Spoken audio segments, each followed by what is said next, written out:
The Catholic Church has had its issues just like many other communities, but they can always change and improve in the future. This documentary will discuss the Catholic Church's scandal of sexual abuse while also showing how the church can prevent this from happening in the future and how they can ultimately stop this issue for good. Many members of the Catholic Church have been accused of sexual abuse, and this issue has been going on for many centuries. The first documented sexual abuse accusation was in 1629, and the first documented accusation in the U.S. was in 1985. In the U.S., it was reported that 2,458 priests were involved in sexual abuse, and other members besides priests have been involved, such as deacons and other clergy members. This graph shows abuse allegations in the U.S. Catholic Church from 2006 to 2012. It also shows which cases ended up being true and which allegations were false. As you can see, in the earlier dates of the 2000s, the numbers were much higher than they were in the later 2000s. The number of allegations decreased because of the church's efforts to prevent sexual abuse. These sexual abuse cases affect the church community as a whole. Sexual abuse in the Catholic Church traces back centuries, and it has a major effect on how people view the community. This scandal has influenced people who are involved in the church and also people who have an outside view of the issue.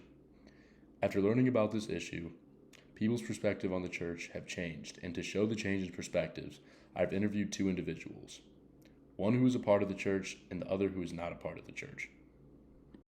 When interviewing the two individuals, I asked both the same questions, and the questions that I asked them appear on the screen. Brian Maholan answered the questions with the following responses. Brian is Jewish and grew up in a Jewish family. Since he grew up Jewish, he never knew much about the Catholic Church, but he knew they went against his religious beliefs.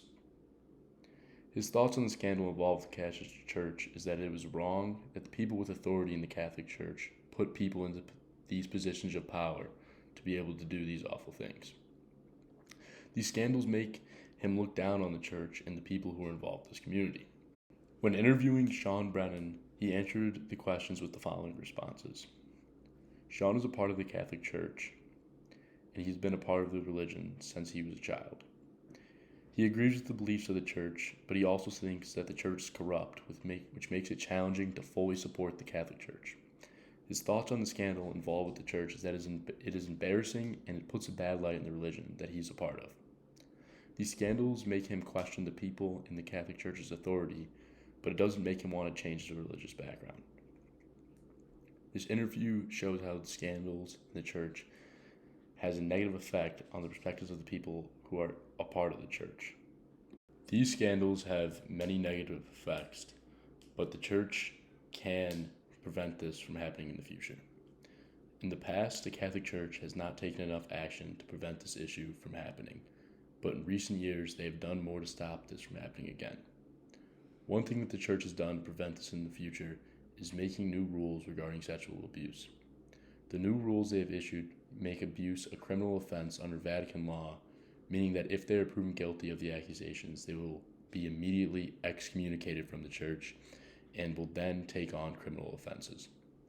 These new rules also take authority away from the members who previously had input on punishing the accused.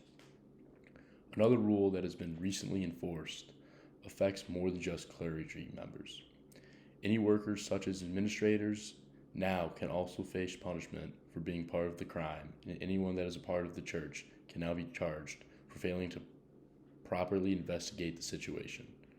Now that you know the background of these scandals, how it affects the Catholic Church, and how the church is working to prevent this from happening in the future, what can you do to stop sexual abuse from happening in day-to-day life?